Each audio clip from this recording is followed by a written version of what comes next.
Hello guys, स्वागत है आपका हमारे ऑडियो नॉवल चैनल पर। जिसने अभी तक सब्सक्राइब नहीं किया, जल्दी से जाकर सब्सक्राइब कर लो सबसे पहले तो। और हमारे टेलीग्राम चैनल पर पहले से ही 10 से भी ज़्यादा स्टोरीज कंप्लीट हैं। जिसको चाहिए वो मेरे को कांटेक्ट कर सकता है। तो चलो शुरू करते हैं अब ये स्टोरी। चैप्टर 31। मुझे दीदी रिया कहो। अरे आर्यन, तुम कहाँ हो? मुझे तुम मिल ही नहीं रहे हो।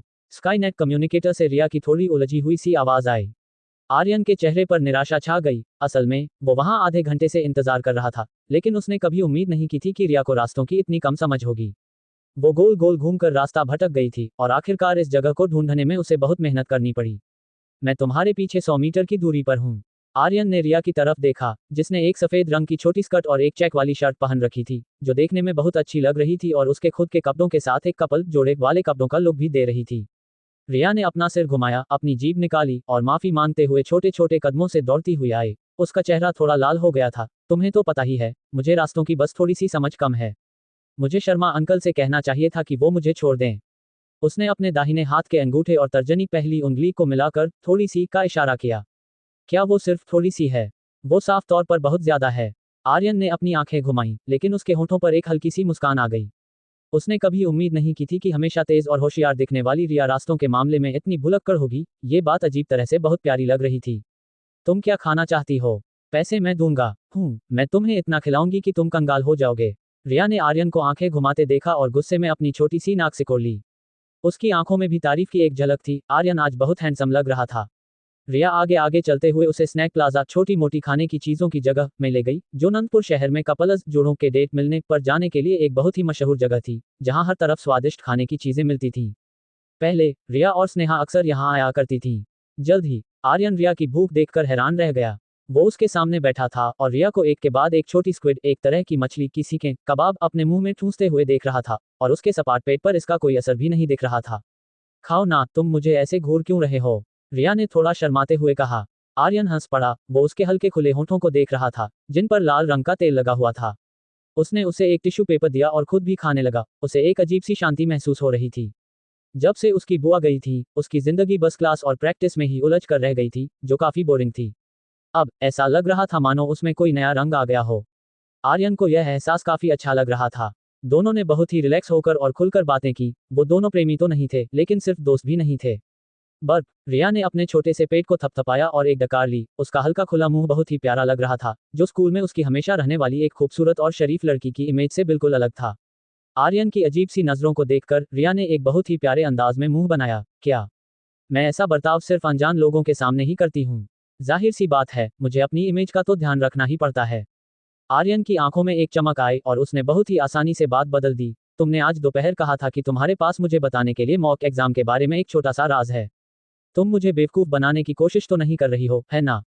रिया ने गुस्से में कहा। क्या तुम मेरे बारे में ऐसा ही सोचते हो? जाहिर सी बात है, मैं तुम्हें बेवकूफ नहीं बना रही हूँ। लेकिन तुरंत ही उसे बात समझ में आ गई। तुम चालाक आर्यन, मुझे तुमसे तुम्हारा राज जानना था, लेकिन आखिर में तुमने ही मुझसे मेरा राज उगलवा लिया। पहले तुम बताओ, पहले तुम। ठीक है, ठीक है, तुम पूछो। आर्यन रिया की नजरों के सामने झुक गया। भला उन पानी से भरी आंखों से घूरने पर कौन पिघल नहीं जाएगा? रिया जीत की खुशी में मुस्कुराए और उम्मीद से पूछा। आर्यन, तुम अचानक पढ़ाई में एक अनजान और कमजोर छात्र से इतने मशहूर कैसे हो गए?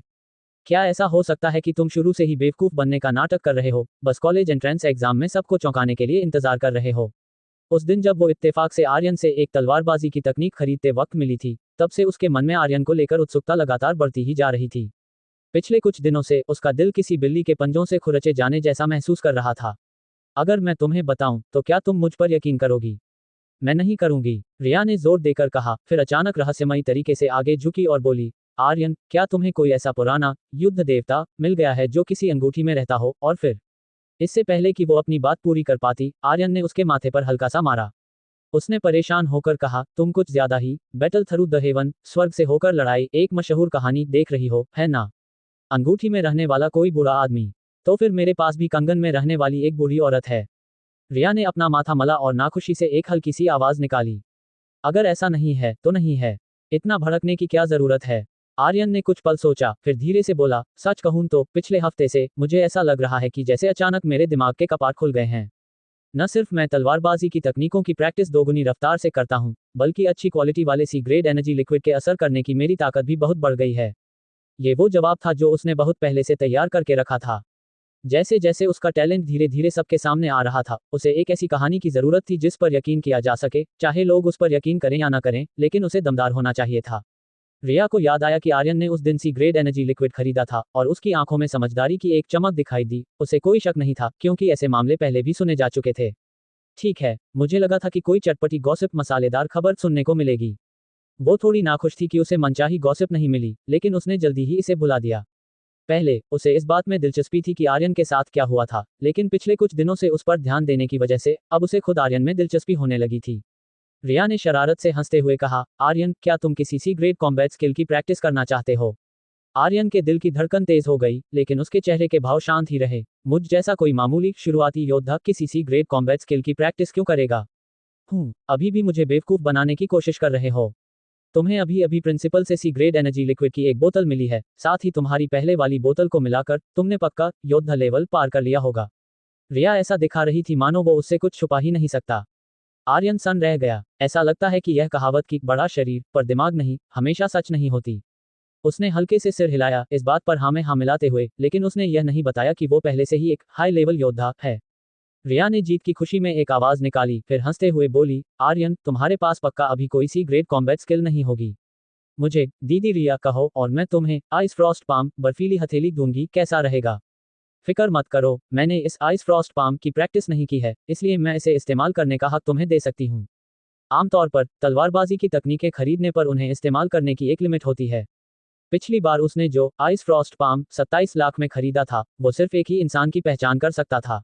आइस फ्रॉस्ट पाम खरीदने के बाद उसे पता चला कि यह एनर्जी को कम नहीं कर सकता, इसलिए उसने इसकी प्रैक्टिस नहीं की। आर्यन को थोड़ा लालच आ गया, लेकिन रिया को देखकर, जो साफ तौर पर उससे छोटी थी, वो बस इसे कह ही नहीं पा रहा था। मुझ जैसा इज्जतदार आदमी आर्यन सिर्फ एक सी ग्रेट कॉम्बैट स्किल के लिए कैसे झुक सकता है? आर्यन के चेहरे के भाव पूरी तरह बदल गए और उसके दिल में एक जोरदार गर्जना हुई। अगले ही पल, दीदी रिया, आर्यन के मुंह से निकल ही गया। उसका चेहरा पूरी तरह शांत था, मानो वो खुद बोल ही न रहा हो। वो खुद को रोक नहीं पाया, वो उसे बहुत कुछ दे रही थी। अरे वाह! रिया की आवाज एक बहुत ही प्यारी और मासूम सी खुशी के साथ गूंजी, वो किसी छोटी लोमड़ी की तरह मुस्कुरा रही थी। आर्यन के थोड़े नाखुश चेहरे को देखकर वो बहुत खुश थी। आखिरकार उसने एक बाजी जीत ही ली थी। ऐसा लगता है कि यह मामला अभी भी पैसों की ताकत पर ही टिका हुआ था। आर्यन ने एक हल्की सी आवाज निकाली और उसके चेहरे पर एक शरारती मुस्कान आ गई। कैसा रहेगा अगर मैं तुम्हें फिर से दीदी कहूं और तुम मुझे एक और सी ग्रेट कॉम्बैट स्किल दे दो? उसने पूरी तरह से खुद को ढील दे दी थी। बस एक नाम ही तो पुकारना था, कोई साथ सोने की बात तो थी नहीं। वो ये खेल खेलने का जोखिम उठा सकता था। रिया की मुस्कान जम गई और उसने अपनी आंखें घुमाई। क्या तुम्हें लगता है सी ग्रेट कॉम्बैट स्किल्स पेड़ों पर उगती हैं? एक और, कैसा रहेगा अगर मैं तुम्हें आर्यन भाई कहूं और तुम मुझे एक दे दो? आर्यन तुरंत हंस पड़ा और दोनों ने एक दूसरे को देखा। उनके अंदर एक अजीब सा एहसास उमड़ रहा था। थैंक यू, रिया, आर्यन ने धीरे से कहा। वो जानता था कि रिया उसकी मदद करना चाहती थी, बस एक ऐसे तरीके से जिसे वो आसानी से कबूल कर सके। तुम क्या कह रहे हो? मुझे समझ नहीं आ रहा। रिया ने एक मासूम और अनजान सा चेहरा बना लिया, ऐसा नाटक करते हुए जैसे उसे कुछ समझ नहीं आ रहा हो। आर्यन समझदारी से मुस्कुराया। मैंने कहा, क्या तुम अभी भी खा रही हो, या अगर तुम्हारा हो गया है तो क्या हम वापस चलें? खाना है, खाना है, खाना है। अंकल, 10 छोटी स्क्विड मछली की सीखें कबाब और देना। रिया पल भर में ही फिर से जोश में आ गई और आर्यन जोर से हंस पड़ा। वो अपनी हंसी रोक ही नहीं पा रहा था। खाने के बाद मेरे साथ कुछ बेचने चलना। तुम, मिस रिया, इन चीजों के बारे में ज्यादा जानती हो। रिया का मुंह कबाब से भरा हुआ था। ठीक है। चैप्टर 32, सिकंदर, क्या तुम यही चीज बेच रहे हो? रिया ने अपनी गर्दन सिकोड़ते हुए उन दो जोड़ी पहने पंजों को देखा। बिल्कुल, यह एक युद्ध जनरल लेवल के बीस्ट वॉरियर का काटा हुआ हिस्सा है। ये काफी महंगा बिकना चाहिए। युद्ध जनरल लेवल का बीस्ट वॉरियर। रिया के खूबसूरत चेहरे पर हैरानी साफ दिख रही थी। तुम्हारे पास किसी बीस्ट वॉरियर का जानवरों में बदला हुआ हिस्सा कैसे आया? आर्यन गर्व से मुस्कुराया और उसने कल रात की अपनी घटना के बारे में संक्षेप में बताया। रिया तुरंत बोल पड़ी, तुम पक्का कल सिकंदर भैया को किसी बीस्ट वॉरियर से लड़ते हुए देख चुके होगे। सिकंदर भैया। आर्यन ने इस खास नाम को तुरंत पकड़ लिया और उसके दिमाग में एक हल्का सा अंदाजा लगने लगा। रिया ने थोड़ी शर्मिंदगी के साथ अपनी जीभ निकाली। आर्यन की बात के बीच में आने की वजह से वो एक जरूरी बात लगभग भूल ही गई थी। यही वो छोटा सा राज है जो मैं तुम्हें अभी बताने वाली थी। आर्यन, क्या तुमने स्वॉर्ड होल्डर्स के बारे में सुना है? उसकी आवाज में थोड़ा रहस्य था। आर्यन का दिल हल्का सा कांपा और उसने धीरे से कहा, मैंने सुना है। प्रिंसिपल सर ने मुझे उनके बारे में बताया था। अगर तुम्हें पता है तो अच्छी बात है। सिकंदर भैया एक स्वॉर्ड होल्डर हैं। मुझे बस इतना पता है कि इस बार उनके नंदपुर शहर आने का ताल्लुक बीस्ट वॉरियर्स से है।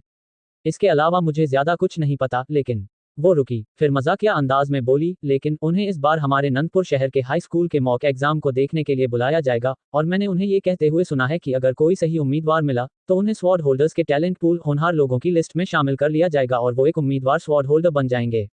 आर्यन थोड़ा हैरान था। ये जानकारी प्रिंसिपल की बताई हुई बात से भी ज्यादा पक्की थी।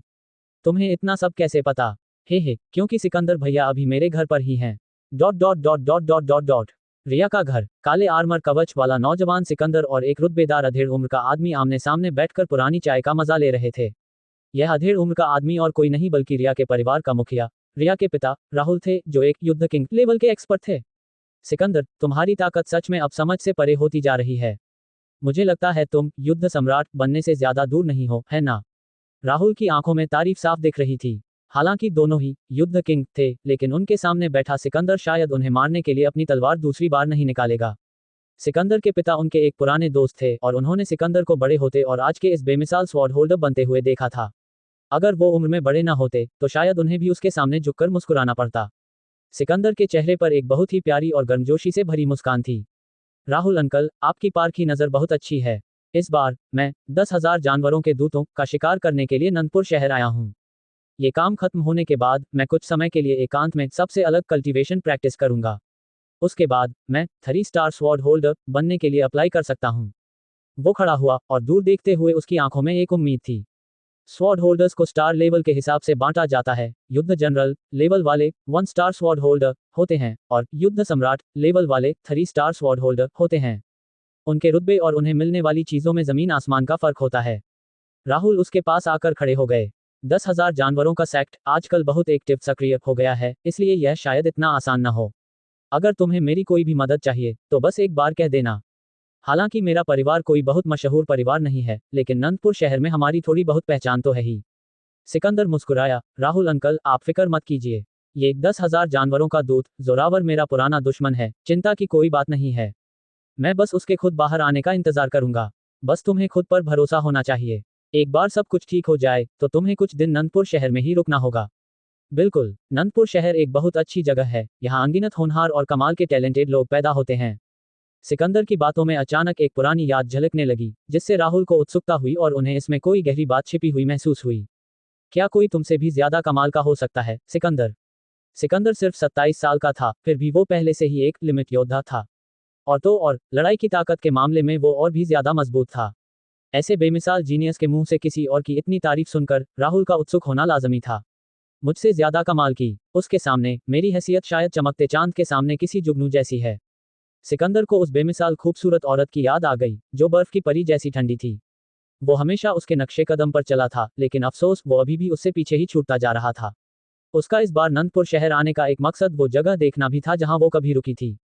उसकी आंखों में एक पुरानी याद थी, मानो वो उन दिनों को याद कर रहा हो जब वे एक साथ घूमा करते थे। काव्या, तुम पक्का युद्ध देवता लेवल पार कर चुकी होगी, है ना? शायद उससे भी आगे। ये फुसफुसाहट सुनकर राहुल के दिल में जैसे भूचाल सा आ गया। उनका भतीजा किसी की इतनी तारीफ कर रहा था और उसकी बातों से ऐसा लग रहा था मानो वो उसी की उम्र की हो। लेकिन 27 या 28 साल की उम्र में युद्ध देवता लेवल, या शायद उससे भी ऊंचा। क्या ये सच में वही संग था जिसे वो जानते थे? ये तो कुछ ज्यादा ही हो गया था। लेकिन सिकंदर उनसे झूठ नहीं बोल सकता था। उनका मुंह खुला का खुला रह गया। वो वहीं जम गए और काफी देर बाद उन्होंने एक गहरी सांस ली। सिकंदर को उदास देखकर उन्होंने जल्दी से बात बदली और बोले, सिकंदर, तुम्हें तीसरे साल के हाई स्कूल के छात्रों का ये शहर भर में होने वाला मॉक एग्जाम देखने जरूर जाना चाहिए। हो सकता है तुम्हें अपने स्वॉर्ड होल्डर्स के लिए कोई होनहार टैलेंट मिल जाए। सिकंदर अपनी यादों से बाहर आया और मुस्कुराते हुए बोला, बिल्कुल। अगर मुझे सही से याद है तो रिया और रोहन भी इसमें हिस्सा ले रहे हैं। तब तो मुझे उनके परफॉर्मेंस पर खास ध्यान देना होगा। अपने दोनों बच्चों की बात सुनकर राहुल की मुस्कान और भी चौड़ी हो गई। तुम तो उस लड़की रिया को जानते ही हो, उसे मार्शल आर्ट्स में कोई दिलचस्पी नहीं है। वो अभी भी बाहर मजे कर रही होगी। मैं बस यही चाहता हूँ कि वो खुशी खुशी बड़ी हो। दूसरी तरफ रोहन में थोड़ा टैलेंट है और वो पहले से ही एक हाई लेवल योद्धा है। मुझे तुमसे उसके बारे में राय लेनी होगी, सिकंदर। फिर दोनों पुरानी यादें ताज़ा करने लगे। Dot dot dot dot dot dot. इस वक्त रिया और आर्यन रिया के घर की तरफ चल रहे थे। रात काफी हो चुकी थी और आर्यन ने किसी अनहोनी के डर से उसे घर छोड़ने का फैसला किया था। वो दोनों साथ साथ चल रहे थे। सड़क पूरी तरह से सुनसान थी और इस शांत माहौल में उसे थोड़ा मजा भी आ रहा था। दोनों के बीच ज्यादा बातें नहीं हो रही थी, बस एक खामोश सी समझ थी। रिया ने अपने हाथ पीछे की तरफ बांध रखे थे, उसके कदम किसी चिड़िया की तरह हल्के और तेज थे, जिससे उसकी खुशी साफ झलक रही थी। जल्द ही उनके सामने एक शानदार विला बंगला आ गया। शहर के बीचों बीच एक विला होना रिया के परिवार की अमीरी को दिखाता था। आर्यन, मेरा घर आ गया। मुझे घर तक छोड़ने के लिए थैंक यू। रिया ने अपना सिर हल्का सा झुकाया, उसकी आंखों में आर्यन से अलग होने की हिचकिचाहट थी, उसे लग रहा था कि वक्त बहुत जल्दी बीत गया। अच्छा हुआ कि तुम पहुंच गईं। तो फिर रविवार को मॉक एग्जाम में मिलते हैं। आर्यन मुस्कुराया। कल शनिवार था, इसलिए स्कूल की छुट्टी थी। रिया ने बार बार सिर हिलाया और अपने हाथ में पकड़े जानवरों के पंजों को ऊपर उठाया। मैं कल इन्हें बेचने में तुम्हारी मदद करूंगी और पैसे सीधे तुम्हारे अकाउंट में आ जाएंगे। आर्यन ने पहले इन्हें आज ही बेचने का सोचा था, लेकिन बहुत देर हो चुकी थी। रिया ने खुद कल इन्हें बेचने में उसकी मदद करने की पेशकश की थी। रिया के परिवार की पहचान के साथ कीमत ज्यादा सही मिलेगी और इससे उसकी काफी मेहनत भी बच जाएगी। आर्यन जाहिर तौर पर मान गया था। उसका अंदाजा था कि ये बीस्ट के पंजे लगभग कई लाख फेडरेशन रुपये में बिक सकते हैं। तो फिर मैं तुम्हें परेशान करूंगा। बाय। रिया को उछलते कूदते विला में जाते हुए देखकर आर्यन मुस्कुराया और उसने अपना सिर हिलाया। रिया में किसी भी बड़े खानदान की लड़की वाले कोई नखरे नहीं थे, जो बात उसे बहुत पसंद थी। आर्यन मुड़ा और अपने घर की तरफ चल दिया। रंजियांग गार्डन ज्यादा दूर नहीं था। वो कल के लिए अपनी ट्रेनिंग की प्लानिंग कर रहा था। उसका इरादा मॉक एग्जाम से पहले अपनी फॉर्म को सबसे बेहतरीन लेवल पीक पर लाने का था। थंडरबोल्ट ट्रिपल स्लैश को संपूर्ण लेवल तक सीखना ही होगा। नई सीखी हुई आइस फ्रॉस्ट पाम बर्फीली हथेली को बड़ी कामयाबी के लेवल तक पहुंचना चाहिए। मेरी एनर्जी का लेवल पीक योद्धा बनने के बिल्कुल करीब पहुंच चुका है। कल जानवरों के पंजों को बेचकर मिलने वाले पैसों से ये लेवल पार करना कोई बड़ी बात नहीं होगी। मेरे इस रूप के साथ किसी लिमिट योद्धा तो छोड़ो, क्या मैं किसी लो लेवल युद्ध जनरल को भी टक्कर दे पाऊंगा। आर्यन ने अपने सूखे होठों पर जीभ फेरी, उसकी आंखों में एक अजीब सा जोश था। सिर्फ एक हफ्ते में वो 60 कैलोरी एनर्जी वाले एक कमजोर छात्र से एक पीक योद्धा बन चुका था, जो सीधे तौर पर किसी युद्ध जनरल लेवल के दुश्मन का सामना कर सकता था। आगे बढ़ने की यह रफ्तार सच में होश उड़ाने वाली थी। जब वो ये सोच ही रहा था, तभी एक भारी आवाज के साथ आर्यन का कंधा किसी से टकरा गया। उसने जल्दी से माफी मांगी, लेकिन तभी उसकी आंखें सिकुड़ गईं और उसकी नाक हल्की सी फड़फड़ाई। आर्यन को किसी बीस्ट वॉरियर की हल्की सी महक आ रही थी। चैप्टर 33। आर्यन ने पुलिस को किया कॉल। एक बीस्ट वॉरियर का ऑरा। जब से उसका सिस्टम चालू हुआ था, आर्यन को महसूस हुआ था कि चीजों को भांपने की उसकी ताकत बहुत तेज हो गई है, इसलिए एक हल्का सा ऑरा भी उससे छुप नहीं पाया था। आर्यन के दिल में उथल पुथल मची हुई थी। इसका मतलब था कि उसके सामने खड़ा ये घाव के निशान वाला अधेड़ उम्र का आदमी या तो खुद एक बीस्ट वॉरियर था या फिर वो अभी अभी कई बीस्ट वॉरियर से मिलकर आ रहा था। दोनों ही सूरतों में वो बिना सोचे समझे कोई कदम नहीं उठा सकता था। आर्यन कोई बेवकूफ इंसान नहीं था। उसके चेहरे पर बहुत शर्मिंदगी थी, बिल्कुल किसी आम हाई स्कूल के छात्र की तरह। उसने बार बार माफी मांगी और फिर उसके पास से गुजर गया। कुछ 100 मीटर चलने के बाद आर्यन ने तुरंत एक जगह ढूंढी और पुलिस विभाग एनफोर्समेंट ब्यूरो के ऑफिशियल आधिकारिक नंबर पर कॉल किया। हेलो, क्या ये पुलिस विभाग है? मुझे एक रिपोर्ट करनी है। मुझे एक बीस्ट वॉरियर मिला है। फोन काटने के बाद आर्यन का चेहरा खुशी से भर गया था। एक युद्ध जनरल लेवल के बीस्ट वॉरियर से लड़ना नामुमकिन, कम से कम अभी तो नहीं। क्या ये ज्यादा अच्छा नहीं होगा कि बस उसकी रिपोर्ट कर दी जाए और 10 लाख का इनाम पा लिया जाए? प्रोफेशनल पेशेवर काम प्रोफेशनल्स को ही करने चाहिए।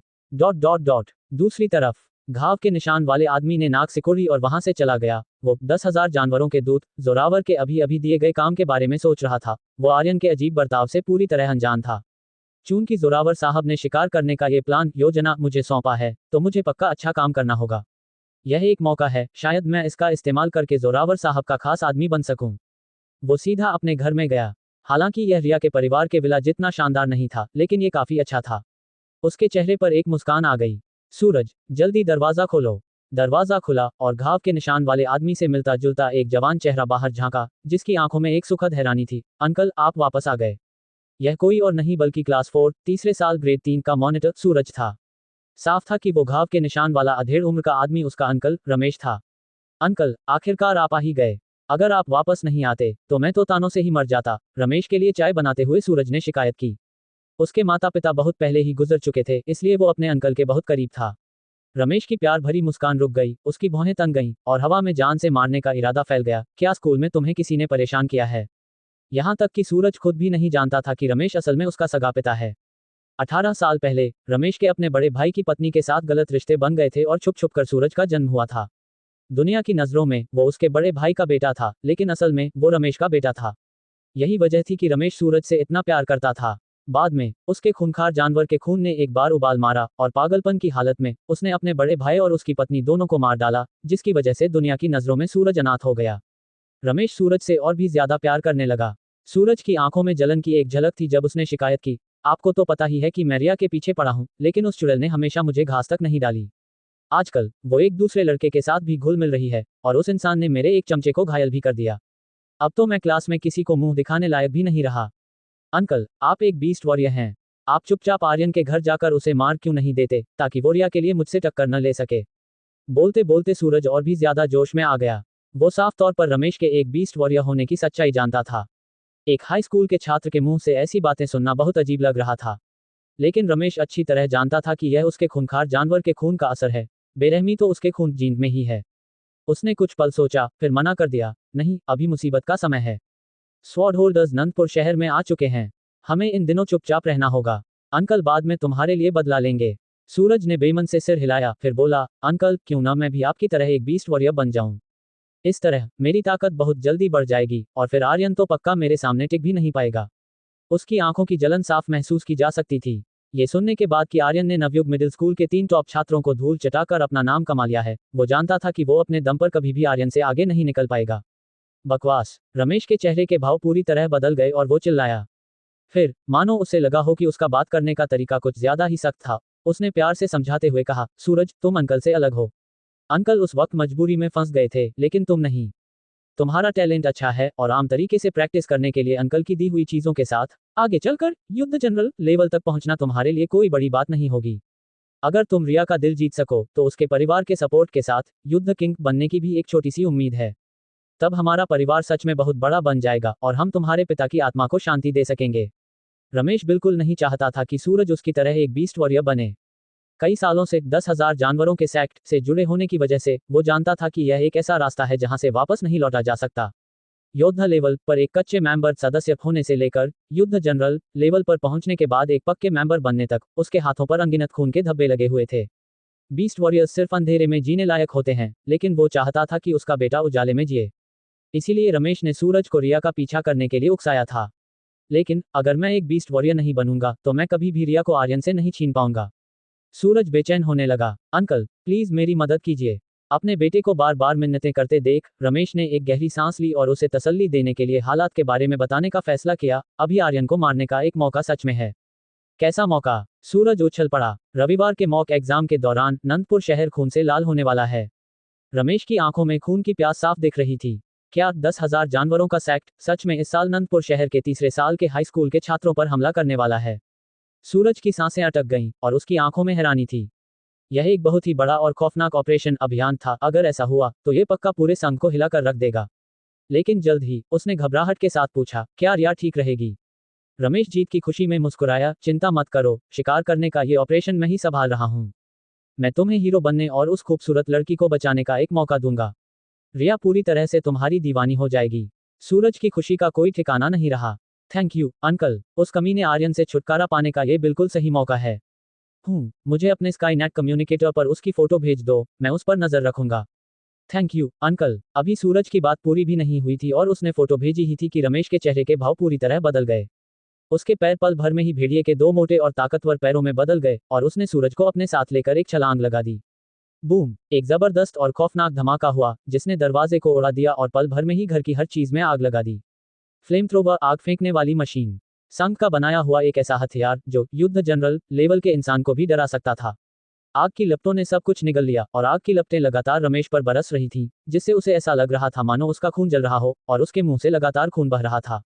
फ्लेम थ्रोवर की ताकत बहुत भयानक थी और सूरज उसकी बाहों में मौजूद एक मामूली सा शुरुआती योद्धा लेवल का नौसिखिया इतने जबरदस्त धमाके में अपनी आखिरी सांसें गिन रहा था, भले ही रमेश उसे बचा रहा था।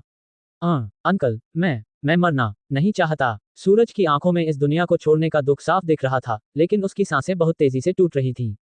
नहीं नहीं, अंकल को डराओ मत। सूरज, हिम्मत रखो, अंकल तुम्हें यहाँ से ले जाएंगे, अंकल तुम्हें मरने नहीं देंगे। रमेश की एनर्जी फूट पड़ी और वो छत को चीरता हुआ पल भर में दूर निकल गया। जल्दी इसका पीछा करो, इसे भागने मत देना। पुलिस विभाग के लोग दहाड़ते हुए उसका पीछा करने लगे। रमेश की हरी आंखों में दर्द भरा था क्योंकि सूरज का हाथ कमजोरी से नीचे खिसक गया था। नहीं, सूरज, हिम्मत रखो, पापा को डराओ मत, पापा को इस दुनिया में अकेला छोड़कर मत जाओ। अंकल, पापा, डैडी। असल में सूरज को बहुत पहले से ही उनके रिश्ते के बारे में पता था, लेकिन उसे समझ नहीं आ रहा था कि वो इसका सामना कैसे करे, इसलिए उसने यह बात किसी को नहीं बताई थी। सूरज। रमेश आसमान की तरफ देखकर दहाड़ा और उसकी आंखों से आंसू बहने लगे। उसकी दुनिया पूरी तरह से उजड़ गई थी, उसकी जिंदगी की इकलौती रोशनी बुझ गई थी। मैं तुम सबको मार डालूंगा। उसकी भेड़िए जैसी आंखों में जान से मारने का इरादा साफ दिख रहा था। वो पूरी तरह से पागल हो चुका था और किसी भी कीमत पर अपनी एनर्जी को जला रहा था। चैप्टर 34। सब कुछ तैयार है। मैं तुम्हें नहीं छोड़ूंगा, कभी नहीं। रमेश की नफरत आसमान छू रही थी। वो अपने बुरी तरह से घायल शरीर के साथ वहां से भाग निकला था। सूरज की लाश आग में जलकर राख हो गई थी। अपनी एनर्जी को पूरी तरह से झोंक देने के बाद भी वो सिर्फ पुलिस विभाग के एक ही आदमी को मार पाया था और फिर उस पर हमला कर दिया गया और उसका सीना फिर से छलनी हो गया। वो नफरत से भरा हुआ था और बदला लेने के लिए तड़प रहा था। पीछा करो। पुलिस विभाग के लोग एक एक करके उसका पीछा करने लगे। दूर एक ऊंची बिल्डिंग पर एक अजीब सी कशिश वाला नौजवान खड़ा था, जिसके चेहरे पर कई बैंगनी रंग के जानवरों के डिजाइन पैटर्न बने हुए थे, जो कोई और नहीं बल्कि 10,000 जानवरों का दूत जोरावर था। इस वक्त उसका चेहरा बहुत ही मनहूस लग रहा था। रमेश, वो नाकारा इंसान, काम शुरू होने से पहले ही उसकी पोल खुल गई। जोरावर का ऑरा फूट पड़ा और उसके पीछे खड़े लोग कांप उठे। जोरावर साहब, क्या हमारा प्लान योजना अभी भी वैसे ही चलेगा? क्या रमेश? एक बीस्ट वॉरियर ने डरते डरते पूछा। जोरावर ने एक ठंडी मुस्कान के साथ कहा, रमेश का बेटा मर चुका है, वो हमारे पवित्र सेक्ट संगठन को धोखा नहीं देगा। प्लान वैसे ही चलेगा। लोकेश, शिकार करने का ये काम तुम करोगे। एक लंबे बीस्ट वॉरियर का चेहरा खुशी से खिल उठा, उसका ऑरा साफ तौर पर युद्ध जनरल लेवल तक पहुंच चुका था। जैसा आप हुक्म दें, जोरावर साहब, आपका ये गुलाम आपको निराश नहीं करेगा। जोरावर ने जोर से हुंकारा भरा, मुड़ा और वहां से चला गया। सिकंदर, तुम इतने लंबे समय से मेरा पीछा कर रहे हो, इस बार मैं तुम्हें एक बहुत बड़ा सरप्राइज दूंगा। आर्यन ने दूर किसी आतिशबाजी की तरह उठती हुई आग की लपटों को देखा और फिर संतुष्टि के साथ वहां से चला गया। बीस्ट वॉरियर्स खूंखार और खून के प्यासे होते हैं और अक्सर खून खराबा करते रहते हैं, इसलिए उसे उनकी रिपोर्ट करने में कोई बुराई महसूस नहीं हुई।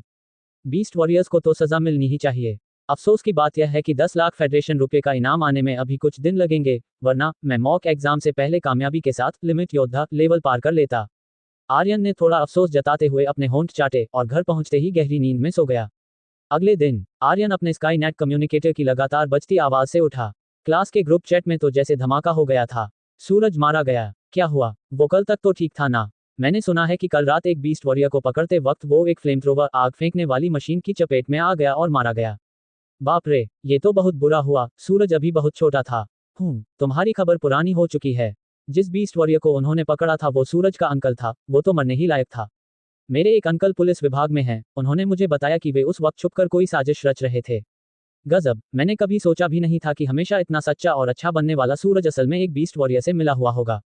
थू है उस पर, और मुझे उस पर तरस आ रहा था। वो तो मरने ही लायक था। मरने ही लायक था जोड़ 1। मरने ही लायक था जोड़ 2। ठीक है, कल मॉक एग्जाम है। चलो इस बारे में बात करते हैं कि सबकी तैयारियां कैसी चल रही हैं। ठीक है। आर्यन की आंखें थोड़ी फटी रह गईं। सूरज सच में मारा गया। उसे याद आया कि हालांकि वो सूरज को पसंद नहीं करता था, लेकिन उसका उसे मारने का कोई इरादा नहीं था। उसने कभी उम्मीद नहीं की थी कि सूरज उसकी वजह से मारा जाएगा। उन दोनों के बीच सबसे बड़ी लड़ाई तब हुई थी जब सूरज ने सूरज प्रताप से उस पर छुपकर हमला करवाया था। आर्यन कोई बेवकूफ नहीं था, इसलिए वो जल्दी ही समझ गया कि कल रात उसे जो बीस्ट वॉरियर मिला था वो सूरज का अंकल ही था। कोई ताज्जुब नहीं कि वो थोड़ा जाना पहचाना लग रहा था, तो वो सूरज का अंकल था। ये तुम्हारी बदकिस्मती है, सूरज। आर्यन को जरा भी पछतावा नहीं हुआ। अगर उसका सगा चाचा एक बीस्ट वॉरियर था, तो सूरज के बर्ताव को देखते हुए उसे पक्का इसके बारे में पता होगा। उसकी मौत पर कोई अफसोस नहीं था। अगर आर्यन को पता होता कि मरने से पहले सूरज अभी भी उसे मारने के बारे में सोच रहा था, तो उसे कोई पछतावा नहीं होता, बल्कि वो खुशी से तालियां बजा रहा होता। ये तो वही बात हुई कि इंसान का शेर को नुकसान पहुंचाने का कोई इरादा नहीं होता, लेकिन शेर इंसान को नुकसान पहुंचाना चाहता है। इसमें कोई फर्क नहीं है। आर्यन ने अपना सिर हिलाया और खुद को शांत किया। उसका आज कहीं भी जाने का कोई इरादा नहीं था, यहाँ तक कि उसने काल सेक्ट से भी छुट्टी ले ली थी, क्योंकि वो कल के मॉक एग्जाम के लिए खुद को पूरी तरह तैयार करने के लिए जबरदस्त प्रैक्टिस करना चाहता था। यह उसकी आसमान छूने वाली उड़ान की शुरुआत थी। जिन छात्रों को पहले ही खास रिक्रूटमेंट के लिए चुन लिया जाता था, उन्हें कॉलेज एंट्रेंस एग्जाम देने की जरूरत नहीं होती थी। जहां तक आर्यन को पता था, वहां एक खास ट्रेनिंग कैंप होगा जहां पूरे राज्य जियांगनान प्रांत के सभी खास तौर पर चुने गए छात्रों को खास ट्रेनिंग के लिए इकट्ठा किया जाएगा। वहां चीजों की भरमार के बारे में तो कुछ कहने की जरूरत ही नहीं थी। उसे अभी जिस चीज की कमी थी, वो थी चीजें, संसाधन। इसी उम्मीद के साथ आर्यन ने नई सीखी हुई आइस फ्रॉस्ट पाम बर्फीली हथेली की प्रैक्टिस करना शुरू किया।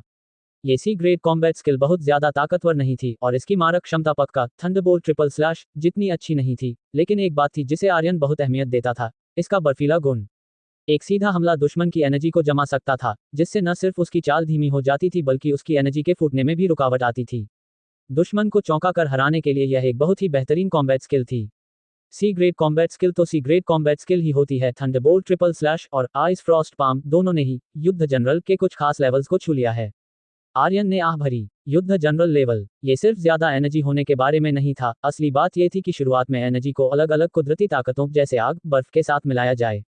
अगर कोई युद्ध जनरल थंडरबोल्ट ट्रिपल स्लैश का इस्तेमाल करे तो ये सच में किसी बिजली गिरने जैसा होगा, जो आर्यन के अभी इस्तेमाल करने से कहीं ज्यादा खौफनाक होगा, बशर्ते उनकी कॉम्बैट स्किल का लेवल आर्यन के बराबर ही हो। ग्रेटर दैन डिंग, आपने C grade combat skill ice frost palm को एक बार देखा है।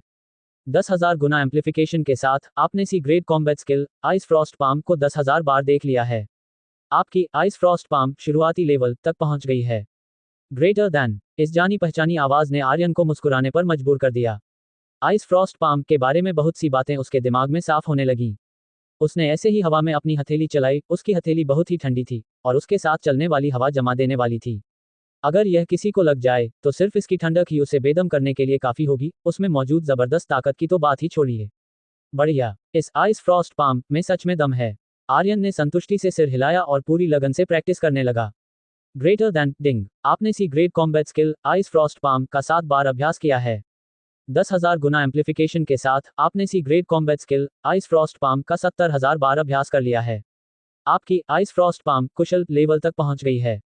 Greater than greater than ding, आपने C grade combat skill ice frost palm का 30 बार अभ्यास किया है। 10,000 गुना एम्पलीफिकेशन के साथ आपने C grade combat skill ice frost palm का 3 लाख बार अभ्यास कर लिया है। आपकी आइस फ्रॉस्ट पाम छोटी कामयाबी के लेवल तक पहुंच गई है। ग्रेटर दैन, आर्यन ने हथेली से एक वार किया और उसकी हथेलियों के बीच से बर्फ की साए साए करती आवाज आई। वो सफेद बर्फ के धुएं को जमते हुए भी देख सकता था और तापमान बहुत गिर गया था। सिर्फ आधे दिन में आर्यन ने कामयाबी के साथ इसे छोटी कामयाबी के लेवल तक सीख लिया था। ये रफ्तार सच में खौफनाक थी। छोटी कामयाबी लेवल की आइस फ्रॉस्ट पाम का जलवा दिखना शुरू हो गया था। Beep beep beep, Skynet communicator की आवाज ने आर्यन का ध्यान तोड़ा। ये रिया का मैसेज था। आर्यन, मैंने वो जानवरों के पंजे तुम्हारे लिए 7,20,000 फेडरेशन रुपये में बेच दिए हैं। ऐसे ही काम करते रहो। आर्यन खुश हो गया, ये कीमत उसकी उम्मीदों से कहीं ज्यादा थी। खूंखार जानवरों के हिस्सों की हमेशा बहुत मांग रहती थी। कोई ताज्जुब नहीं कि लोग कहते हैं कि जंगल वाइल्डनेस में खूंखार जानवरों का शिकार करना पैसे कमाने का सबसे तेज तरीका है। वो आजाद फ्रीलांस योद्धा जंगल के एक ही चक्कर में बहुत सारा पैसा कमा सकते हैं। कोच विकास ने कहा था कि ताकतवर युद्ध जनरल लेवल के योद्धा एक ही चक्कर में करोड़ों फेडरेशन रुपये तक कमा सकते हैं। हालांकि आर्यन ने जल्द ही अपना सिर हिलाया, ये जानलेवा काम भी तो है, अपनी जान की बाजी लगाकर कमाए हुए पैसे। कौन गारंटी दे सकता है कि वे हर बार जिंदा बच जाएंगे। काल सेक्ट के कोच का एक उड़ने वाले खूंखार जानवर से सामना होना इसका एक पक्का सबूत था। कम से कम अभी के लिए आर्यन का जंगल में जाने का कोई इरादा नहीं था। थैंक यू रिया, आर्यन के स्काईनेट कम्युनिकेटर पर तुरंत पैसे आने का मैसेज आया। बिना कुछ सोचे उसने तुरंत सी ग्रेड एनर्जी लिक्विड की एक बोतल ऑर्डर कर दी। उसके पास बचे हुए कुछ लाख रुपयों को मिलाकर अब उसके पास 10 लाख फेडरेशन रुपये से थोड़े से ज्यादा पैसे थे, जो एनर्जी लिक्विड के लिए बिल्कुल काफी थे। वो इस मौके का पूरा फायदा उठाना चाहता था ताकि वो अपनी एनर्जी को बढ़ाकर पीक योद्धा बन सके। उस लेवल पर पहुंचने के बाद मॉक एग्जाम में उसकी जीत पक्की थी। चैप्टर 35, मॉक एग्जाम आधिकारिक तौर पर शुरू। रात का समय था। आर्यन अपनी बालकनी में खड़ा तारों से भरे आसमान को देख रहा था। जब से उसकी बुआ गई थी तब से उसकी यह आदत बन गई थी। हालांकि उसे नहीं पता था कि उसकी बुआ कहाँ गई हैं, लेकिन वे अभी भी एक ही आसमान के नीचे थीं। इस तरह आसमान को देखने से उसे ऐसा लगता था मानो उसकी बुआ उसी के पास हों। उसके शरीर में मौजूद बेतहाशा एनर्जी लहरें मार रही थी और तेजी से बह रही थी, जिससे किसी बड़ी नदी जैसी आवाज आ रही थी, जो उसके अंदर छिपी जबरदस्त ताकत को दिखा रही थी। आज दोपहर को ही आर्यन कामयाबी के साथ पीक योद्धा लेवल के सबसे ऊंचे दर्जे के लेवल तक पहुंच गया था और उसकी एनर्जी 486 पॉइंट तक पहुंच गई थी। अब वो लिमिट योद्धा बनने से ज्यादा दूर नहीं था। इसके अलावा कॉम्बैट स्किल्स में भी उसकी तरक्की काफी अच्छी रही थी। थंडरबोल्ट ट्रिपल स्लैश पूरी तरह से संपूर्ण लेवल तक पहुंच चुका था और इसका हर वार पिछले वार से ज्यादा खतरनाक था। तीसरे वार तक तो खुद आर्यन भी थोड़ा कांप जाता था, ये सच में बहुत खौफनाक था। और आइस फ्रॉस्ट पाम बर्फीली हथेली भी बड़ी कामयाबी के लेवल तक पहुंच चुकी थी। हालांकि यह संपूर्ण लेवल पर नहीं थी, लेकिन फिर भी इसकी ताकत बहुत जबरदस्त थी। मिसाल के तौर पर अभी इसी वक्त आर्यन की एनर्जी एक खास रफ्तार से घूमी और उसकी हथेली में बर्फ जमने लगी, और वो भी बहुत तेजी से। अगर यह उसकी पिछली जिंदगी होती तो हवा में से बर्फ पैदा करना किसी जादूगर के काम से कम नहीं होता। आर्यन अपनी बढ़ी हुई ताकत से काफी संतुष्ट था। कल का दिन मेरी एक नई उड़ान का दिन होगा। मैं आर्यन अब से अपनी ताकत का डंका बजाना शुरू करूंगा। उसने चमकते तारों वाले आसमान को एक गहरी नजर से देखा। उसका दिल एक बड़े मुकाम को हासिल करने के जोश से भरा हुआ था। Dot dot dot dot dot dot रविवार पूरे नंदपुर शहर में एक अजीब सी बेचैनी छाई हुई थी। हालांकि यह सिर्फ तीसरे साल के हाई स्कूल के छात्रों के लिए एक बहुत बड़ा दिन था, लेकिन इससे नंदपुर शहर के बहुत से परिवारों का भविष्य जुड़ा हुआ था। ऐसी अफवाहें उड़ रही थीं कि तीसरे साल के हाई स्कूल के छात्रों के लिए शहर भर में होने वाले इस मॉक एग्जाम की अहमियत कॉलेज एंट्रेंस एग्जाम से किसी भी तरह कम नहीं है। भला आम परिवार जो अपनी किस्मत बदलने के लिए कॉलेज एंट्रेंस एग्जाम पर ही निर्भर थे, इसे इतनी आसानी से कैसे ले सकते थे? बेटा, तुम्हें अपना बेस्ट सबसे अच्छा देना होगा। जब तुम आज रात वापस आओगे तो पापा तुम्हारे लिए कुछ बहुत ही स्वादिष्ट खाना बनाएंगे। रवि, ये तुम्हारा मौका है, इसे हाथ से मत जाने देना। प्रिया, घबराना मत, अगर बात नहीं भी बनी तो भी हमारे पास कॉलेज एंट्रेंस एग्जाम है। बस रिलैक्स रहो, घबराना मत, टीचर की बातों को ध्यान से सुनना। अगर सच में कुछ गड़बड़ लगे तो सबसे पहले अपनी जान बचाना। Dot dot dot dot dot dot पूरे नंदपुर शहर के हजारों परिवारों में ऐसी ही बातें हो रही थीं, जिससे पूरे शहर का माहौल ही अलग हो गया था। आर्यन जल्दी निकल गया था। वो अपनी मंजिल साउथ रिवर ट्रेनिंग बेस की तरफ जल्दी जल्दी कदम बढ़ा रहा था। मॉक एग्जाम सिर्फ उसकी पिछली जिंदगी की तरह क्लासरूम में बैठकर पेपर देने जैसा नहीं था। इसे 3 हिस्सों में बांटा गया था। पहला हिस्सा थ्योरी का पेपर था, दूसरा हिस्सा एनर्जी चेक करना था, तीसरा हिस्सा असली लड़ाई प्रैक्टिकल था। इन तीनों हिस्सों में थ्योरी के पेपर के नंबर सबसे कम जुड़ते थे। एनर्जी चेक करने से यह तय होता था कि क्या आप आगे होने वाली असली लड़ाई में हिस्सा ले सकते हैं या नहीं, और आखिरी हिस्सा यानी असली लड़ाई सबसे ज्यादा अहम था। असली लड़ाई का मतलब किसी अखाड़े में प्रैक्टिस मैच लड़ना नहीं था, बल्कि खूंखार जानवरों से असली में लड़ना था। आखिरकार मार्शल आर्ट्स की एकेडमीज संस्थाएं सच्चे मार्शल आर्टिस्ट तैयार करना चाहती थी। ऐसे मार्शल आर्टिस्ट जो इंसानियत के लिए लड़ें, न कि ऐसे नाजुक शीशे के खिलौने जो जरा सी ठेस लगने पर टूट जाएं। मॉक एग्जाम हर छात्र को एक फॉर्म पर साइन करना होता था, जिसमें लिखा होता था कि अगर उन्हें कुछ हो जाता है तो इसकी जिम्मेदारी स्कूल की नहीं होगी। हर साल इस एग्जाम में कुछ छात्रों की मौत होती ही थी। यह कोई बच्चों का खेल नहीं था, बल्कि मौत को पार करने का एक असली इम्तिहान था। कमजोर दिल वाले छात्र, चाहे उनका टैलेंट कितना भी अच्छा क्यों न हो, इस एग्जाम के लायक नहीं थे। बेशक बहुत ज्यादा छात्रों की मौत नहीं होती थी। संघ को इस बात का तो ध्यान रखना ही पड़ता था, वरना यह कोई एग्जाम नहीं रहता, बल्कि खूंखार जानवरों को दावत पर बुलाने जैसा हो जाता। जब आर्यन इन सब बातों के बारे में सोच रहा था, तब तक वो ट्रेनिंग बेस पहुंच चुका था। ट्रेनिंग बेस पहले से ही लोगों से खचाखच भरा हुआ था। तीसरे साल के हजारों हाई स्कूल के छात्रों को साफ तौर पर अलग अलग छोटे छोटे ग्रुप्स में बांटा गया था और उन्हें हिदायतों के हिसाब से एग्जामिनेशन हॉल में भेजा जा रहा था। थ्योरी का पेपर जल्दी ही खत्म हो गया। आखिरकार ये योद्धाओं के लिए बस एक छोटा सा हिस्सा ही था। आर्यन ने अपना पेपर जल्दी जमा कर दिया और समीर से मिल लिया, और अब वे जल्द ही होने वाले एनर्जी चेक की तैयारी कर रहे थे। हमारे संघ में सच में बहुत सारे जीनियस हैं जिन्होंने खूंखार जानवरों को अपना गुलाम बनाने का तरीका ढूंढ निकाला है। समीर और आर्यन साथ साथ चल रहे थे और आगे होने वाली असली लड़ाई के बारे में बात कर रहे थे। समीर को भी एनर्जी चेक वाले हिस्से की कोई चिंता नहीं थी, क्योंकि वो असली लड़ाई में पक्का हिस्सा ले सकेगा, तो फिर आर्यन की तो बात ही क्या करनी। ट्रेनिंग बेस में मौजूद खूंखार जानवर कोई जंगली जानवर नहीं थे, बल्कि उन्हें गुलाम बनाया गया था और खास तरीकों से उन्हें कंट्रोल किया जाता था, और वे आमतौर पर छात्रों को जान से नहीं मारते थे। हालांकि कुछ मामले अलग भी होते थे। लाखों खूंखार जानवरों में से कई बार कंट्रोल करने के तरीके काम नहीं करते थे, और ऐसे हालात में अक्सर छात्रों की जान चली जाती थी। आर्यन ने हाँ में सिर हिलाते हुए कहा, यह सच में एक बहुत बड़ी खोज है। पहले जो योद्धा पहली बार जंगल वाइल्डनेस में जाते थे, वो खूंखार जानवरों से लड़ने का तजुर्बा न होने की वजह से सीधे मारे जाते थे। और अब संघ के आंकड़ों के हिसाब से पहली बार जंगल में जाने वाले योद्धाओं के मारे जाने की दर कम से कम 30% तक कम हो गई है। तजुर्बा होना या ना होना बहुत मायने रखता है। यहाँ तक कि एक जीनियस भी जब पहली बार किसी खूंखार जानवर का सामना करता है, तो वो डर की वजह से अपनी पूरी ताकत का इस्तेमाल नहीं कर पाता। हालांकि संघ के खूंखार जानवरों को गुलाम बनाने का तरीका ढूंढने के बाद उन्होंने नए लोगों की ट्रेनिंग के लिए बड़ी गिनती में आम और एलीट खूंखार जानवरों को कंट्रोल किया, जिससे उन्हें एक ऐसा माहौल मिला जहां वे धीरे धीरे लड़ना सीख सकते थे, जो बहुत जरूरी था। तौबा तौबा, कंट्रोल किया गया हर एक खूंखार जानवर बहुत महंगा होता है। हमारी असली लड़ाई के टेस्ट के लिए हमें बस खूंखार जानवर से पॉइंट नंबर वाला टोकन लेना होता है। अगर हम उन्हें मार देते हैं तो हम पर फाइन जुर्माना लगाया जाएगा। मुझे याद है कि पिछले साल नवयुग मिडिल स्कूल के एक बदनसीब लड़के पर पूरे 1 लाख फेडरेशन रुपये का फाइन लगाया गया था। समीर की बातों में थोड़ा मजाक झलक रहा था। असली लड़ाई के टेस्ट का मकसद खूंखार जानवर से पॉइंट वाला टोकन वापस लाना था। एक बार पॉइंट वाला टोकन हाथ में आ जाने पर कंट्रोल करने वाला सिस्टम चालू हो जाता था और खूंखार जानवर हमला करना बंद कर देता था।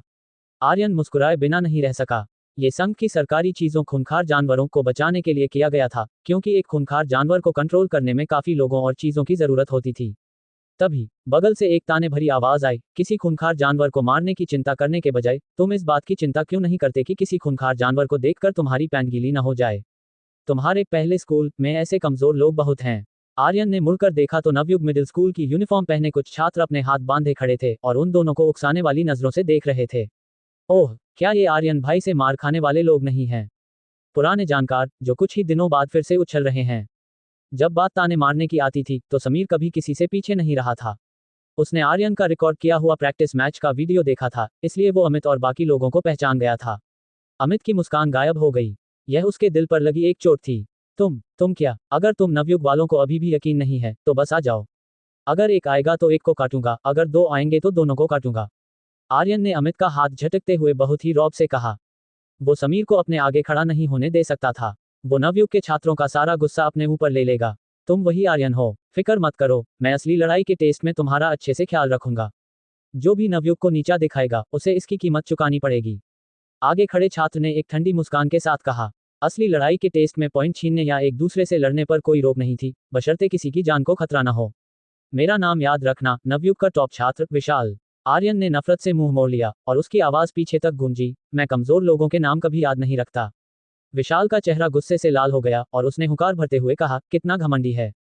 मैं तुम्हें तुम्हारी ही औकात दिखाकर तुम्हारी बोलती बंद कर दूंगा। चलो चलें। उससे एक ऐसा ऑरा निकला जिसने उसके बगल में खड़े नवयुग के कई छात्रों को हैरान कर दिया। क्या यह एक हाई लेवल योद्धा का ऑरा है? अमित का चेहरा और भी ज्यादा खुशी से खिल उठा। वो आर्यन का बुरा सोचने लगा। इस बार मैं देखूंगा कि आर्यन कैसे रोता है। एक हाई लेवल योद्धा, जब एनर्जी चेक करने का टाइम आएगा तब तुम्हारे होश उड़ जाएंगे। जल्द ही थ्योरी का पेपर पूरी तरह से खत्म हो गया। उस बहुत बड़े ट्रेनिंग बेस में एक अनाउंसमेंट घोषणा गूंजी। सभी छात्र ध्यान दें, एनर्जी चेक 10 मिनट में शुरू होगा। सभी छात्र कृपया स्टाफ के बताए अनुसार अपनी क्लास के साथ लाइन में चलें। पलक झपकते ही ट्रेनिंग बेस का माहौल तुरंत ही जोश से भर गया। अब वो पल आने वाला था जिसका सबको इंतजार था। हर कोई उम्मीद कर रहा था कि वो सबका ध्यान अपनी तरफ खींच सके। चैप्टर 36, 5 मशहूर स्कूल। बड़ी गोल स्क्रीन पर दो लीडरबोर्ड रैंकिंग लिस्ट साफ और चमकदार तरीके से दिखने लगे। योद्धा लेवल, शुरुआती योद्धा लेवल, एक सुनहरे रंग का, एक चांदी के रंग का, दोनों ही बहुत शानदार लग रहे थे। योद्धा लेवल के ब्लड एनर्जी लीडरबोर्ड के सुनहरे अक्षरों को देखकर हर किसी की आंखों में एक चाहत थी। हजारों छात्रों में से 99.9% छात्र शुरुआती योद्धा लेवल पर थे। अगर वे शुरुआती योद्धा लेवल के लीडरबोर्ड पर पहले नंबर पर भी आ जाएं तो क्या फर्क पड़ता है? इसकी कोई खास अहमियत नहीं थी। हर कोई जानता था कि जिन छात्रों की एनर्जी योद्धा लेवल या उससे ऊपर पहुंच चुकी है, वे ही आज के असली हीरो हैं। छात्र बहुत जोश के साथ बातें कर रहे थे, उनके चेहरों पर खुशी साफ दिख रही थी। पहले स्कूल का रोहन शर्मा पक्का इस लिस्ट में होगा और वो पहले नंबर के लिए टक्कर भी दे सकता है। किसी ने उसे कल्टीवेशन रूम में अपनी एनर्जी को 332 कैलोरी तक ले जाते हुए देखा था। 332 कैलोरी क्या है? हमारे नवयुग के विशाल ने कल ही अपना आखिरी टेस्ट दिया था, 376 कैलोरी। मैं पूछता हूँ, और कौन उसकी बराबरी कर सकता है? दूसरे स्कूल के छात्र इस बात से सहमत नहीं हैं। हालांकि हमारे दूसरे स्कूल का टॉप छात्र विकास कुमार थोड़ा शांत रहता है, लेकिन वो पहले से ही एक हाई लेवल योद्धा है और पक्का किसी से कम नहीं है। इन 3 स्कूलों के अलावा और भी हाई स्कूल हैं, Elliston Private Middle School, Flash Thunder Private Middle School और Nova Martial Arts Experimental Middle School. उनके टॉप छात्र भी किसी से कमजोर नहीं हैं। ये लोग सच्चे जीनियस हैं। खुद की उनसे तुलना करने पर मुझे तो गुस्से से मर जाने का मन करता है। मैंने इतनी जी तोड़ मेहनत की है और अभी मेरी एनर्जी 70 कैलोरी से थोड़ी सी ही ऊपर है। मुझे सच में नहीं पता कि वे कैसे प्रैक्टिस करते हैं। अच्छा पारिवारिक बैकग्राउंड, अमीर परिवार, गजब का टैलेंट। अगर मेरे पास भी यह सब होता तो मैं भी ऐसा कर सकता था। अंगूर खट्टे हैं। देखना मैं तुम्हें कैसे धूल चटाता हूँ। आर्यन अपने आसपास के छात्रों की बातें सुन रहा था और उनके चेहरों पर इज्जत का भाव देख रहा था, जिससे अनजाने में ही उसके होठों पर एक मुस्कान आ गई। एक हाई लेवल योद्धा तुम्हें इतना हैरान कर देता है, तो फिर एक पीक योद्धा का क्या होगा? उस नज़ारे के बारे में सोचकर उसकी मुस्कान और भी चौड़ी हो गई। तुम फिर से किस बात पर मुस्कुरा रहे हो? उसके बगल में खड़ी रिया ने अपनी खूबसूरत आंखों से उसे घूरते हुए कहा। आर्यन मुस्कुराया, कुछ नहीं। फिर उसने बात बदल दी और इधर उधर की बातें करने लगा। एनर्जी का टेस्ट शुरू होने वाला था और वो देख सकता था कि रिया भी थोड़ी नर्वस घबराई हुई थी। Dot dot dot dot dot dot dot जबकि ट्रेनिंग बेस में छात्र पूरी तरह से तैयार थे। बेस के सेंट्रल कंट्रोल रूम में हजारों छोटी स्क्रीन्स छात्रों के हर कदम पर नजर रख रही थीं। एक एक करके बड़े बड़े लोग धीरे धीरे अंदर आए। इन स्क्रीन्स के जरिए वे हर छात्र का परफॉर्मेंस देख सकते थे। आगे की लाइन में नंदपुर शहर के एजुकेशन ब्यूरो, शिक्षा विभाग के डायरेक्टर, निदेशक और कुछ बहुत ही रुतबेदार लोग थे, जैसे कि मशहूर खानदान के मुखिया और रिया के पिता राहुल, और मल्होत्रा परिवार के मुखिया संजय मल्होत्रा, और भी कई लोग। हालांकि बिल्कुल बीच में 6 कुर्सियां खाली छोड़ी गई थीं, जो साफ तौर पर इस प्रोग्राम के सबसे अहम लोगों के लिए थीं। उनके पीछे दूसरी लाइन में अलग अलग मिडिल स्कूलों के प्रिंसिपल और दूसरे बड़े लोग थे, जैसे कि कार्ल सैक्ट ब्रांच के हेड कोच विकास, जो कार्ल सैक्ट की तरफ से इस मॉक एग्जाम को देखने आए थे। इनमें से कोई भी इंसान अगर उसे अकेले देखा जाए तो वो नंदपुर शहर का एक बहुत बड़ा और रुतबेदार इंसान था, जिसे आम लोग सिर्फ दूर से ही देख सकते थे। पहले स्कूल के प्रिंसिपल कपूर और नवयुग हाई स्कूल के प्रिंसिपल मल्होत्रा, दो पुराने दुश्मन, एक बार फिर साथ बैठे थे और बात कर रहे थे। कपूर साहब, हालांकि उस लड़के आर्यन की लड़ाई की ताकत अच्छी है, लेकिन जब एनर्जी टेस्ट की बात आती है तो वो इतना अच्छा नहीं है। इस बार पहला नंबर पक्का विशाल का ही होगा, इसमें कोई शक नहीं है। प्रिंसिपल मल्होत्रा ने बात शुरू की।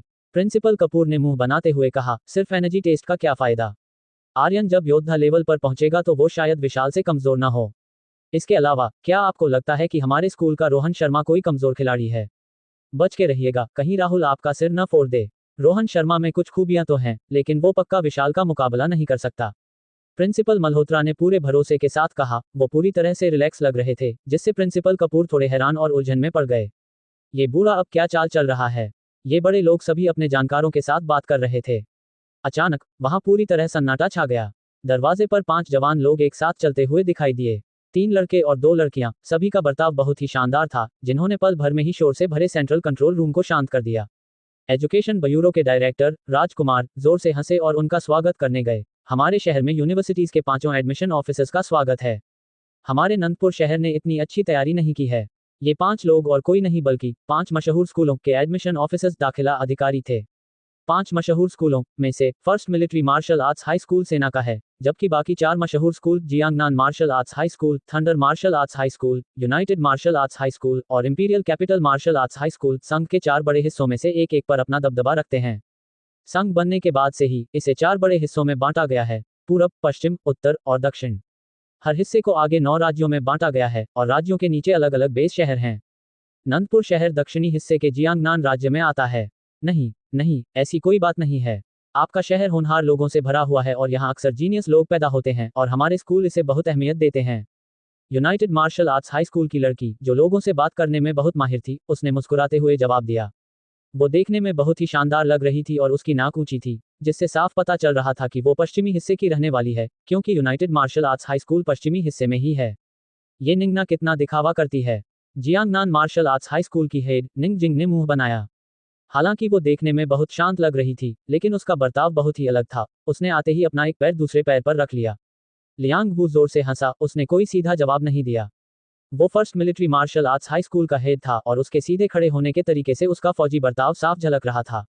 Thunder martial arts high School और Imperial capital martial arts high School उत्तरी और पूर्वी हिस्सों के हैं। इन दोनों हेड्स की शक्ल सूरत तो आम थी, लेकिन उनका बर्ताव बहुत ही अलग था। युआन लेई के चेहरे पर बैंगनी रंग के निशान टेक्सचर थे, जो thunder martial arts high school के एक खास कल्टीवेशन प्रैक्टिस तरीके के ऊंचे लेवल तक पहुंचने की निशानी थी। उसने धीमी आवाज में कहा, ज्यादा बात करने की जरूरत नहीं है। हम पांचों यहाँ स्वॉर्ड होल्डर्स के लिए आए हैं। बातों से लड़ने का कोई मतलब नहीं है। आखिरी हेड तियान शेंग, जो imperial capital martial arts high school से था, वो हंसा। इतनी सीधी बात क्यों कर रहे हो बड़े भाई? हम कोई दुश्मन तो है नहीं। अगर स्वॉर्ड होल्डर्स हमें पसंद नहीं करते तो फिर यह सब बेकार है। वे पांचों ही लिमिट युद्ध जनरल थे और उनकी एनर्जी इतनी ज्यादा थी जो आम लोगों की सोच से भी परे थी। इस वक्त वे फुसफुसाने के लिए अपनी एनर्जी का इस्तेमाल कर रहे थे, इतना कि राहुल जैसा युद्ध किंग भी इसे सुन नहीं सकता था। कोई बस यही कह सकता था कि वे सच में 5 मशहूर स्कूलों के नाम को सच साबित कर रहे थे। तीसरे साल के यूनिवर्सिटी छात्र होते हुए भी उनके पास इतनी ताकत थी। ये साफ था, ये 5 लोग यहाँ सिर्फ एडमिशन के लिए नहीं आए थे। इससे भी ज्यादा जरूरी बात यह थी कि वे स्वॉर्ड होल्डर्स में शामिल होना चाहते थे। स्कूलों के लिए स्वॉर्ड होल्डर्स में शामिल होने की जगहें बहुत कम थी, इसलिए इन लोगों ने एक दूसरा रास्ता निकाला और बहुत सी मुश्किलें सहकर नंदपुर शहर में एडमिशन करने का हक हासिल किया, इस उम्मीद में कि सिकंदर उनकी सिफारिश करेगा। अगर स्वॉर्ड होल्डर्स मुझे नहीं चाहते तो कोई बात नहीं। अगर मेरे लिए यहाँ कोई जगह नहीं है तो कहीं और तो होगी ही। कम से कम मैं काल सेक्ट में तो जा ही सकती हूँ। निंग जिंग ने बहुत ही बेपरवाही से कहा, जिससे ये निंगना ने अपनी भौहें सिकोड़ी। उसे समझ नहीं आ रहा था कि कोई लड़की ऐसा बर्ताव क्यों करेगी। उन पांचों ने आपस में अपना एक छोटा सा ग्रुप बना लिया था और वे नंदपुर शहर के इन बड़े बड़े लोगों को पूरी तरह से अनदेखा कर रहे थे। उनकी नज़रों में अगर स्वॉर्ड होल्डर्स की बात ना होती तो वे कभी भी इस छोटे से नंदपुर शहर में एडमिशन करने नहीं आते और न ही उन्हें यहाँ कोई जीनियस मिलने की उम्मीद थी। राजकुमार के चेहरे पर एक चापलूसी भरी मुस्कान थी, वो शिकायत करने की हिम्मत भी नहीं कर पा रहे थे। उनके सामने खड़े ये कुछ लोग आगे चलकर युद्ध किंग या युद्ध सम्राट के लेवल तक पहुंचेंगे। ये वो लोग नहीं थे जिनसे वो पंगा ले सकें।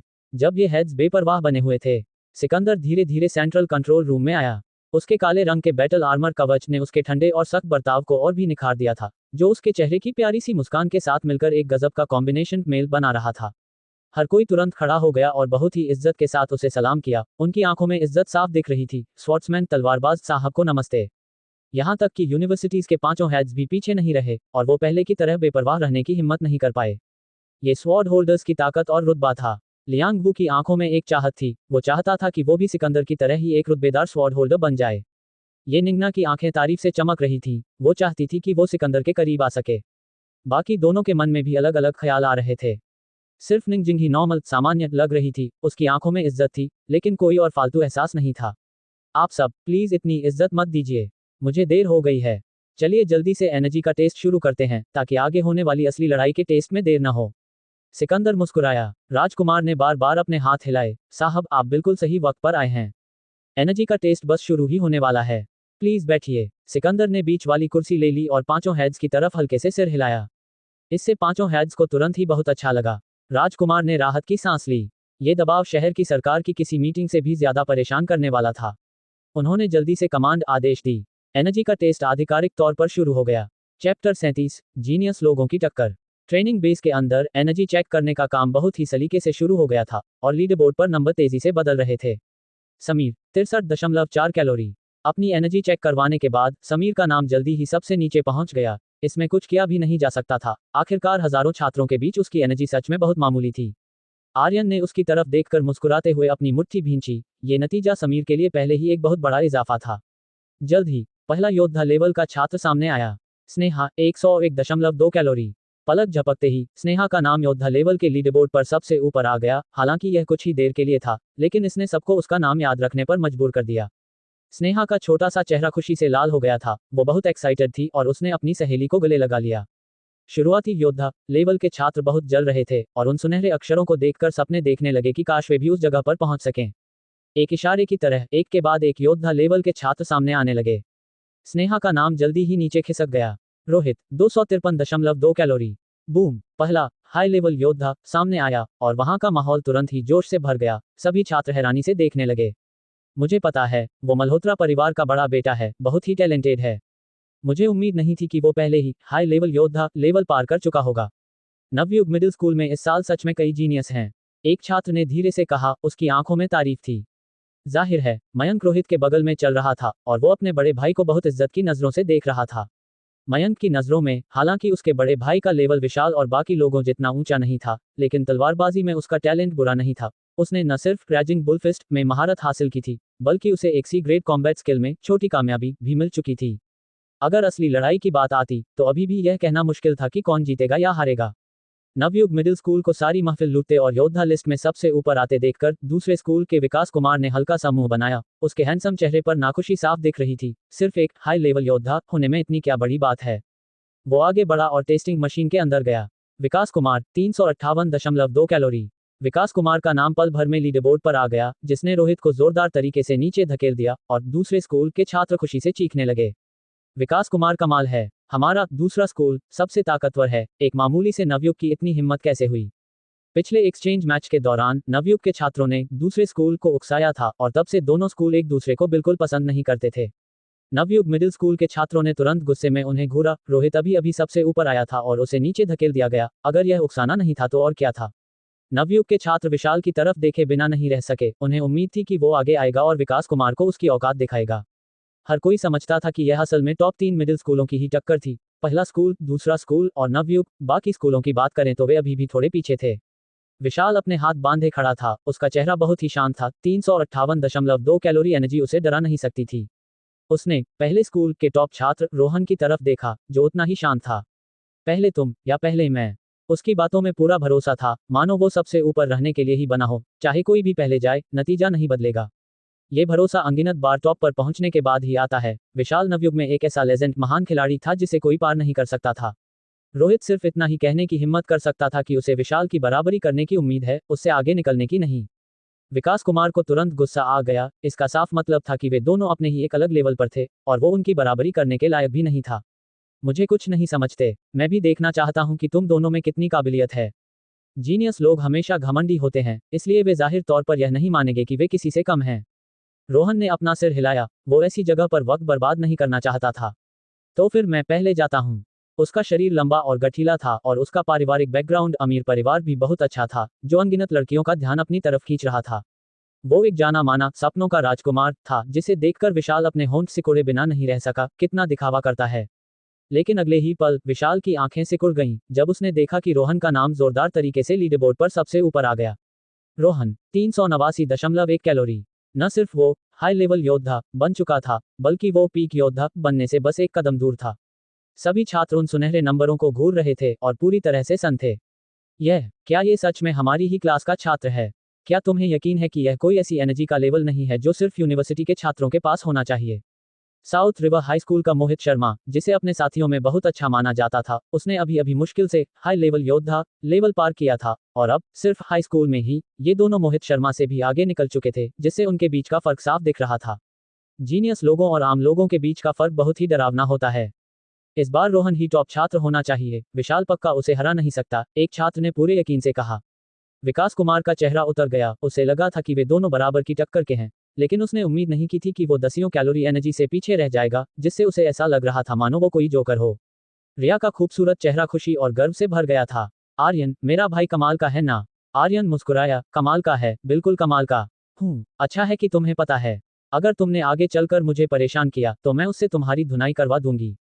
रिया ने अपनी छोटी सी मुट्ठी उठाई और परिवार में अपनी हैसियत दिखाने की कोशिश की।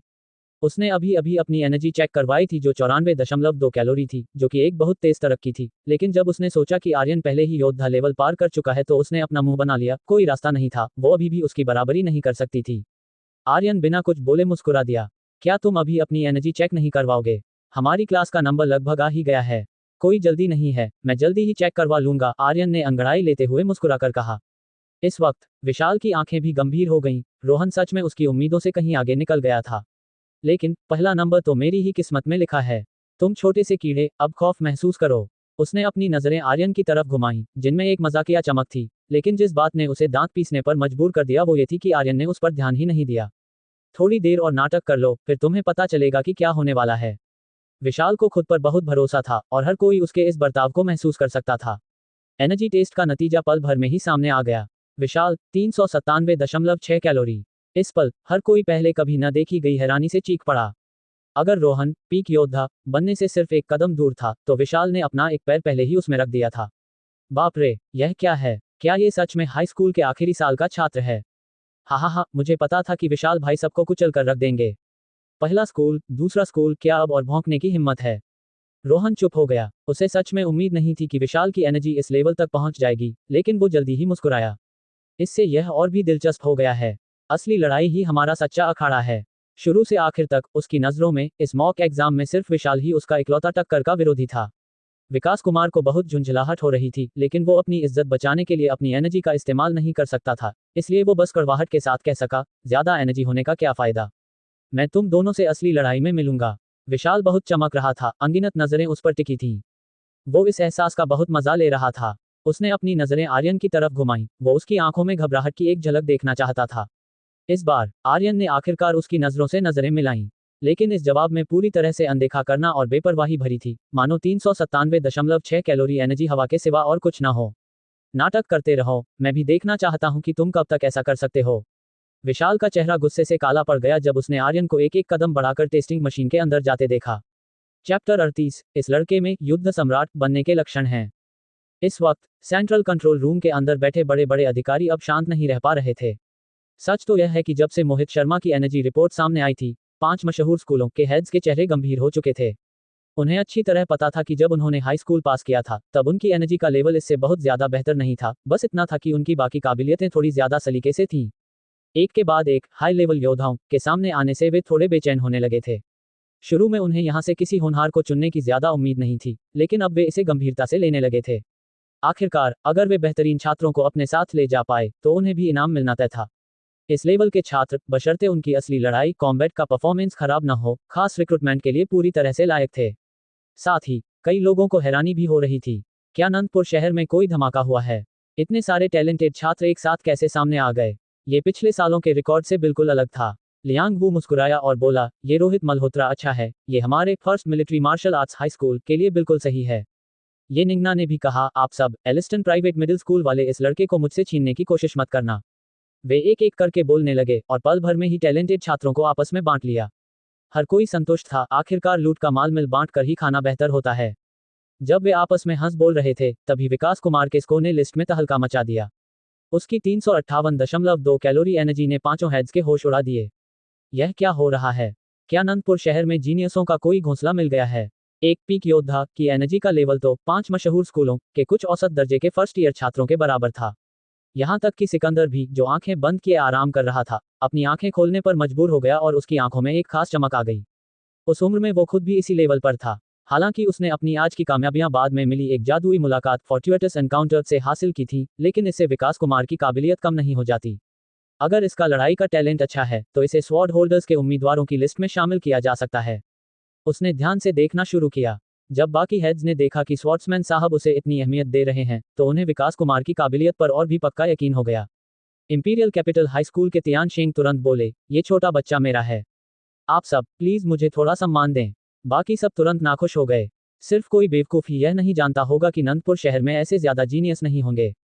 तुम कौन होते हो सम्मान मांगने वाले? हालांकि जैसे ही वो बोलने वाला था, रोहन के टेस्ट रिजल्ट ने एक बार फिर विकास कुमार को पीछे छोड़ दिया। उसकी 389.1 कैलोरी की साफ सुथरी एनर्जी ने हर हेड को चौंका दिया। हालात अब उम्मीदों से कहीं आगे निकल रहे थे। थंडर हाई स्कूल के युवान लेई ने पहले ही कह दिया, विकास कुमार तुम्हारा, रोहन शर्मा मेरा। तुम दोनों दफा हो जाओ। ऐसा टैलेंट सिर्फ मेरे first military martial arts high school के लिए बना है। निंगजिंग और ये निंगना कुछ नहीं बोली, वे उन तीनों को बहस करने दे रही थी। वे बहुत ध्यान से स्क्रीन देख रही थी जहां विशाल की परछाई दिख रही थी। ये छात्र पक्का रोहन शर्मा से कमजोर नहीं है। अगले ही पल विशाल की 397.6 कैलोरी एनर्जी ने ये निंगना को झटके से खड़ा होने पर मजबूर कर दिया, जिससे उसके अंदर की हलचल साफ दिख रही थी। इसमें कोई शक नहीं था कि यह छात्र इस बार सभी छात्रों के बीच सबसे ज्यादा एनर्जी वाला छात्र होना चाहिए था। उसकी सुनने की ताकत बहुत अच्छी थी और उसने सब साफ साफ सुना था। विकास कुमार, रोहन शर्मा और विशाल अपने अपने स्कूलों के टॉप छात्र थे, उनसे आगे कोई नहीं निकल सकता था। अगर वो विशाल को अपने साथ ले जा पाती तो उसे मिलने वाले इनाम की रकम पक्का कोई छोटी मोटी नहीं होती। वह बहुत ही प्यार से मुस्कुराए और धीरे से फुसफुसाई, बहन निंगजिंग, तुम इसे मुझसे छीनने की कोशिश तो नहीं करोगी ना? निंगजिंग ने मुंह बनाते हुए कहा, ओ ए छोटी ग्रीन टी, ये मर्दों को रिझाने वाले अपने पैंतरे कहीं और आजमाना। मैं इन बातों में नहीं आने वाली। ये निंगना ने अपनी भौहें से कुड़ी, वो कुछ बोलने ही वाली थी। तभी उसने अपने बगल में खड़े युआन लेई, लियांग वो और तियान शेंग को एक साथ चिल्लाते सुना, तेरी तो होली क्रैप, बाप रे, अरे भाई साहब। वे तीनों आंखें फाड़े देख रहे थे, यहाँ तक कि अपनी एनर्जी को कंट्रोल करना भी भूल गए, जिससे उनकी आवाजें पूरे सेंट्रल कंट्रोल रूम में गूंज उठी। हालांकि अनंतपुर शहर के किसी भी बड़े अधिकारी ने इस पर ध्यान नहीं दिया, क्योंकि वे खुद यकीन न कर पाने वाली एक अलग ही दुनिया में खोए हुए थे। योद्धा लीडरबोर्ड पर सुनहरे नंबरों ने तो जैसे सबकी आंखों को चौंधिया दिया था, उन्हें लग रहा था कि कहीं उन्होंने कुछ गलत तो नहीं देख लिया। ये निंगना और निंगजिंग ने अपनी बहस रोकी और ध्यान से देखा। पल भर में पूरे सेंट्रल कंट्रोल रूम में सन्नाटा छा गया। आर्यन 486.6 कैलोरी।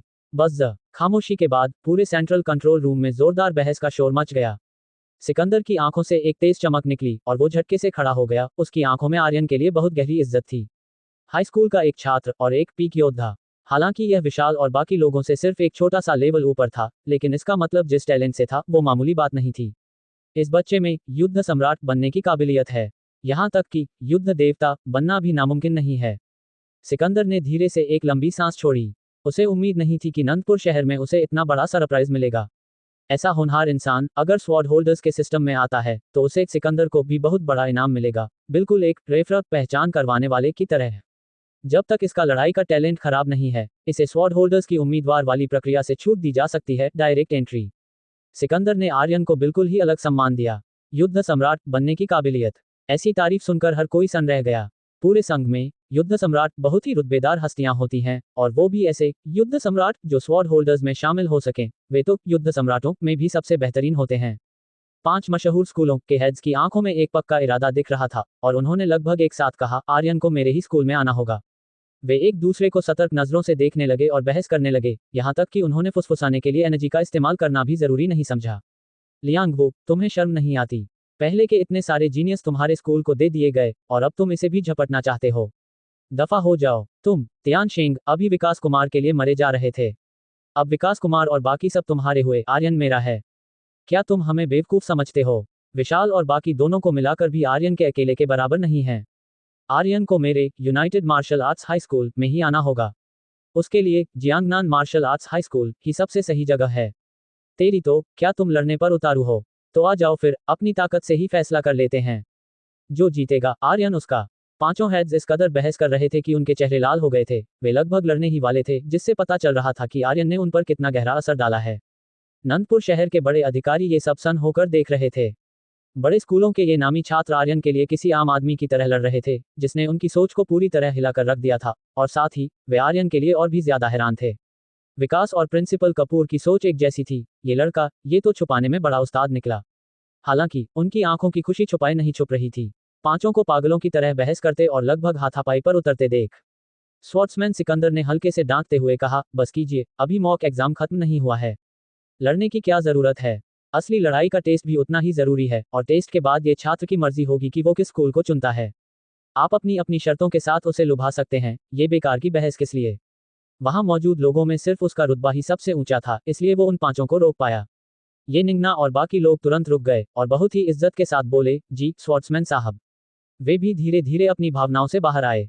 सही बात है, क्या होगा अगर यह आर्यन असली लड़ाई में अच्छा ना निकला? क्या वो एक कमजोरी नहीं होगी? सिर्फ एनर्जी ज्यादा होने से क्या फायदा?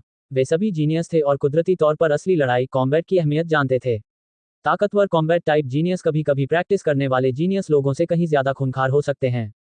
उन सब ने एक दूसरे को देखा और फिर से स्क्रीन की तरफ नजरें टिका दी। चैप्टर 39, सन्नाटा। इस पल पूरा ट्रेनिंग बेस जैसे किसी गहरे सन्नाटे में डूब गया था। सभी छात्रों की आंखें फटी की फटी रह गई थीं और वे स्क्रीन पर सबसे ऊपर चमक रहे आर्यन के नाम को देख रहे थे। 486.6 कैलोरी एनर्जी। क्या मैं सपना देख रहा हूँ? जरा मुझे जोर से चुटकी काटो तो। कुछ छात्र तो जैसे सुध-बुध ही खो बैठे थे। वे बार बार अपनी आंखें मल रहे थे, क्योंकि उन्हें अपनी ही नजरों पर यकीन नहीं हो रहा था। और वहां ऐसे छात्रों की कोई कमी नहीं थी। कैंपस में मची खलबली। तारांकन, तेरी तो, ये कैसा राक्षस है? विशाल और बाकी लोग तो पहले से ही होश उड़ा रहे थे, और अब यह आर्यन कहां से टपक पड़ा? तारांकन, पीक योद्धा, लानत है। अगर मैं अपनी पूरी जिंदगी में भी पीक योद्धा के लेवल तक पहुंच जाऊं, तो मैं खुशी से पागल हो जाऊंगा। लेकिन इसने तो हाई स्कूल में ही यह मुकाम हासिल कर लिया। तारांकन, सबसे ज्यादा हैरान करने वाली बात तो यह है कि यह लिमिट योद्धा बनने के भी बहुत करीब है। क्या इस बंदे ने अपनी मां के पेट से ही कल्टीवेशन प्रैक्टिस शुरू कर दी थी? तारांकन, एक छुपा रुस्तम, असली डार्क हॉर्स। इसने तो विशाल और बाकी दोनों को मिट्टी में मिला दिया। अब उनके चेहरे देखने लायक हैं, हा हा हा। हर कोई बस यही जानना चाहता था कि यह आर्यन आखिर है कौन। वे धीरे धीरे अपनी हैरानी से बाहर आ रहे थे और इस नए जीनियस को अपनी आंखों से देखना चाहते थे। मयंक ने जब लीडरबोर्ड पर नाम देखा और फिर आर्यन के चेहरे को गौर से देखा, तो उसे समझ आया कि जिसे वो आर्यन भाई कहकर बुलाता था, वो कोई यूनिवर्सिटी का छात्र नहीं बल्कि उसी की तरह एक हाई स्कूल का छात्र था। क्या बात है, आर्यन भाई तो सच में सबसे बड़े खिलाड़ी निकले। मयंक की आंखें फटी रह गईं। उसे समझ नहीं आ रहा था कि वो इस बात पर कैसे यकीन करे। प्रतिद्वंद्वियों का हाल। विशाल वैंग डाओयुंग का चेहरा गुस्से और शर्मिंदगी से काला पड़ गया था। उसे अपनी कुछ देर पहले की हरकतों पर बहुत पछतावा हो रहा था। उसे लग रहा था जैसे उसने खुद अपना चेहरा आर्यन के आगे थप्पड़ खाने के लिए बढ़ा दिया हो। उसने एक लंबी सांस ली और अपना मुंह दूसरी तरफ फेर लिया। दूसरी तरफ विकास वेजेहांग उतना नाराज नहीं था। विशाल और रोहन ने उसे पहले काफी नीचा दिखाया था, इसलिए उन्हें आर्यन के हाथों इस तरह पिटते हारते देख उसे मन ही मन बहुत खुशी हो रही थी। उसने आर्यन को थम्स अप दिखाते हुए कहा, भाई कमाल कर दिया। रोहन सु एक्संचन काफी देर तक चुप रहा। विशाल का उससे आगे निकलना एक अलग बात थी, लेकिन उसे उम्मीद नहीं थी कि उसी के स्कूल में ऐसा कोई छुपा हुआ दानव बैठा होगा। अजीब लड़का है, रोहन ने मन ही मन बुदबुदाया। पहले जब उसे पता चला था कि उसकी बहन रिया किसी लड़के के करीब आ रही है, तो उसने सोचा था कि वो उस लड़के को मजा चखाएगा। लेकिन अब उसने उस खतरनाक ख्याल को चुपचाप अपने दिमाग से निकाल दिया। भला मार खाने कौन जाएगा? मैदान जंग के नियम। आर्यन अब हजारों आंखों का केंद्र बन चुका था, लेकिन उसे इस चमक धमक से कोई घबराहट नहीं थी, मानो वो इसी के लिए बना हो। तभी अनाउंसर की भारी आवाज पूरे बेस में गूंज उठी। ग्रेटर देन, सभी छात्र ध्यान दें। असली लड़ाई का टेस्ट एक्चुअल कॉम्बैट असेसमेंट शुरू होने वाला है। अपनी एनर्जी स्कोर के हिसाब से अपने हथियार और कवच आर्मर कलेक्ट करें। ग्रेटर देन, टेस्ट की खास बातें। तारांकन नियम 1, खूंखार जानवरों को जान से मारना मना है। ऐसा करने पर भारी जुर्माना लगेगा। तारांकन नियम 2, जानवरों से पॉइंट टोकन, स्कोर टोकन छीनना ही आपका मुख्य काम है। तारांकन वेटेज, इस मॉक एग्जाम में इस टेस्ट की वैल्यू 70% है। पॉइंट्स का गणित। आर्यन ने मन ही मन पॉइंट्स का हिसाब लगाया। उसे पता था कि ज्यादा पॉइंट पाने के लिए उसे साधारण खूंखार जानवरों, ऑर्डिनरी फरोशियस बीस्ट्स का शिकार करना होगा। जानवर का प्रकार, पॉइंट प्रति शिकार। पूर्णविराम योजक चिन्ह योजक चिन्ह योजक चिन्ह पूर्णविराम योजक चिन्ह योजक चिन्ह योजक चिन्ह पूर्णविराम। Unranked unranked 1 5 points. 1 स्टार साधारण 20 पॉइंट्स। 2 स्टार साधारण 40 पॉइंट्स। 3 स्टार साधारण 60 पॉइंट्स। 4 स्टार साधारण 80 पॉइंट्स। 5 स्टार साधारण 100 पॉइंट्स। लड़ाई की शुरुआत। आर्यन ने अपना काला बैटल आर्मर पहना और C grade alloy battle sabre हाथ में ली। उसकी आंखों में एक अजीब सी चमक थी। ये तलवार उसकी पहले वाली तलवार से कहीं ज्यादा मजबूत और तेज थी। जैसे ही बेस का बड़ा दरवाजा भारी आवाज के साथ खुला, सामने एक सुनसान खंडहर वाला इलाका दिखाई दिया, जहां तहां खूंखार जानवर छिपे हुए थे। आर्यन ने अपनी तलवार कसकर पकड़ी और खंडहर की तरफ कदम बढ़ा दिए। असली खेल अब शुरू होने वाला था। चैप्टर 40, सब खड़े हो जाओ। जैसे ही असली लड़ाई का टेस्ट प्रैक्टिकल असेसमेंट आधिकारिक तौर पर शुरू हुआ, ट्रेनिंग बेस के पास एक खंडहर हो चुकी बिल्डिंग में ताकतवर बीस्ट वॉरियर्स का एक ग्रुप खड़ा दूर देख रहा था। उनका लीडर और कोई नहीं बल्कि 10,000 जानवरों का दूत जोरावर चाओलियान था। जोरावर साहब, ताज़ा जानकारी के मुताबिक एनर्जी टेस्ट में 1 पीक योद्धा, 3 हाई लेवल योद्धा और 9 मिड लेवल योद्धा सामने आए हैं। एक बीस्ट वॉरियर ने आकर रिपोर्ट दी। उसकी आंखों में जलन साफ झलक रही थी। सिर्फ 18 साल की उम्र और इतनी जबरदस्त एनर्जी। उसे लग रहा था कि वो और उसके साथी तो इन बच्चों के जूतों की धूल के बराबर भी नहीं है। जोरावर की आंखों में पागलपन और नफरत भरी थी। पीक योद्धा, ये जीनियस ही तो वो चीजें हैं जिनका इस दुनिया में कोई वजूद नहीं होना चाहिए। भला इन्हें वो सब इतनी आसानी से कैसे मिल जाता है जिसके लिए हम तरसते हैं। बीस्ट वॉरियर्स में ज्यादातर लोगों का टैलेंट बहुत कम होता है। खूंखार जानवरों का खून अपने अंदर मिलाने के बाद ही वे अपनी किस्मत बदलते हैं। इसीलिए उनमें से कई लोग बहुत ही कट्टर सोच रखते थे और जोरावर उनमें से एक था। उसकी बातों ने कई बीस्ट वॉरियर्स के दिल को छू लिया। कुछ पलों के लिए वहां अजीबोगरीब दहाड़ें गूंजने लगी और उस बिल्डिंग की छत किसी शैतानी नाच के अखाड़े जैसी लगने लगी। जोरावर के चेहरे पर एक खौफनाक मुस्कान आ गई। बहुत अच्छे, जितने ज्यादा जीनियस सामने आएंगे उतना ही मजा आएगा। तभी तो उन्हें कुछ खोने के दर्द का एहसास होगा। सिकंदर, तुम्हें क्या लगता है कि मैं तुमसे हाल ही में क्यों हारता रहा? हे, मैं तुम्हारे जैसे घमंडी जीनियस को अच्छे से समझता हूँ। इस वक्त तुम पक्का मेरे खुद बाहर आने का इंतजार कर रहे होगे, है ना? फिक्र मत करो, हम तुम्हें एक बहुत बड़ा सरप्राइज देंगे। हा हा हा हा। आर्यन जिंग ली को जाहिर है इन सब बातों की कोई खबर नहीं थी। उसने विंड ट्रेडिंग फुटवर्क चालू किया और तेजी से खंडहर वाले इलाके की गहराई में चला गया। उसके क्लासमेट्स एक एक करके उसके आसपास से गायब होने लगे। हालांकि वे टीम बनाकर लड़ सकते थे, लेकिन उसने अकेले जाने का फैसला किया। टीम में सुरक्षा तो थी, लेकिन अगर तालमेल सही न हो तो पॉइंट्स मिलने की रफ्तार कम हो जाती है। और आर्यन की अपनी ताकत के हिसाब से अकेले जाना ही सबसे बेहतर था। समीर और रिया दोनों ने भी आर्यन के साथ टीम बनाने से मना कर दिया था, क्योंकि वे उसे पीछे नहीं खींचना चाहते थे। रास्ते में आर्यन ने छोटे मोटे जानवरों का शिकार नहीं किया, वो उन पर अपना वक्त बर्बाद नहीं करना चाहता था। हालांकि उसने कई लड़ाइयां देखी। मामूली जानवरों का ऑरा भी बहुत खौफनाक था। 99% छात्र जिन्होंने कभी असली खून नहीं देखा था, ऐसे जानवरों के सामने आते ही पीले पड़ गए और अपनी पूरी ताकत नहीं दिखा पाए। बाकी बचे हुए लोग ही सच में बहादुर थे। कुछ छात्र तो डर के मारे वहीं जम गए और खूंखार जानवरों के हाथों लगभग मारे ही जाने वाले थे। खुशकिस्मती से किसी क्लासमेट ने उन्हें धक्का देकर बचा लिया, लेकिन उनके पास टेस्ट छोड़ने के सिवा और कोई रास्ता नहीं बचा था। वूश, आसमान में खून के रंग का एक सिग्नल रॉकेट छूटा और सभी छात्रों के दिल दहल गए। इसका मतलब था कि किसी छात्र की जान खूंखार जानवर के मुंह में चली गई है। कुछ लोग डर गए, लेकिन ज्यादातर छात्रों की आंखों में पक्का इरादा था। इस खौफनाक अनुभव के बाद वे पूरी तरह बदल जाएंगे। यही तो इस टेस्ट का असली मकसद था। आर्यन ने एक गहरी सांस ली। वो आम छात्रों से कहीं बेहतर था। उसने न सिर्फ युद्ध जनरल लेवल के बीस्ट वॉरियर्स का सामना किया था, बल्कि वो हर दिन अपने दिमाग में लड़ाइयों की प्रैक्टिस भी करता था, इसलिए वो बहुत जल्दी ढल गया। आर्यन की अनोखी प्रैक्टिस। तलवार ने हवा को चीरा और बिजली जैसी एक बैंगनी चमक उठी, जिसने खूंखार जानवर के पैर पर एक गहरा घाव कर दिया। वो ब्लड टेल्ड वुल्फ, खून जैसी पूंछ वाला भेड़िया, अब जख्मों से भर चुका था और आर्यन के हाथों बुरी तरह पिट रहा था। आर्यन ने करीब जाकर उसे हथेली से एक वार किया और बर्फ जमने की वजह से वो जानवर पूरी तरह बेदम हो गया। तारांकन बीप स्काईनेट कम्युनिकेटर ने जानवर का पॉइंट कार्ड स्कैन किया। तारांकन नतीजा 40 पॉइंट्स मिले। यह एक 2 स्टार साधारण खूंखार जानवर था। अभी आर्यन का कुल स्कोर सिर्फ 100 पॉइंट्स था। 2 घंटे बीत चुके थे और आर्यन के पॉइंट्स उसकी ताकत के हिसाब से बहुत कम थे। पर उसे इसकी परवाह नहीं थी। वजह साफ थी, वो इन जानवरों का इस्तेमाल अपनी कॉम्बैट स्किल्स को निखारने के लिए कर रहा था। बस थोड़ा और, 2 और लड़ाइयां और मैं सूक्ष्म स्तर माइक्रो लेवल तक पहुंच जाऊंगा। सूक्ष्म स्तर माइक्रो लेवल एक ऐसा मुकाम है जहां पहुंचने का सपना युद्ध जनरल लेवल के बड़े बड़े योद्धा भी देखते हैं। अगर आर्यन वहां पहुंच गया तो उसकी ताकत तबाही मचा देगी। उसे पता था कि एक बार सूक्ष्म स्तर हासिल करने के बाद वो एक ही बार में जानवरों को ढेर कर देगा और पॉइंट्स की झड़ी लगा देगा। सेंट्रल कंट्रोल रूम का नजारा। जहां आर्यन बेफिक्र था, वहीं सेंट्रल कंट्रोल रूम में बैठे बड़े अधिकारियों के माथे पर बल पड़े हुए थे। लीडरबोर्ड पर आर्यन का नाम टॉप 10 से बाहर हो चुका था। रैंक, नाम, पॉइंट्स। पूर्णविराम योजक चिन्ह योजक चिन्ह योजक चिन्ह पूर्णविराम योजक चिन्ह योजक चिन्ह योजक चिन्ह पूर्णविराम योजक चिन्ह योजक चिन्ह योजक चिन्ह पूर्णविराम। 1 विशाल वैंग डाउयुंग 328। 2 रोहन सु एक्संचिन 312। 3 विकास वेजेहांग 286। पूर्णविराम डॉट डॉट डॉट पूर्णविराम डॉट डॉट डॉट पूर्णविराम डॉट डॉट डॉट पूर्णविराम। 12 आर्यन जिंगली 112। लियांग वू ने अपनी भौहें सिकोड़ी। यह आर्यन क्या कर रहा है? पीक योद्धा होने के बावजूद उसके सिर्फ 112 पॉइंट्स। क्या वो बड़े जानवरों से लड़ने से डर रहा है?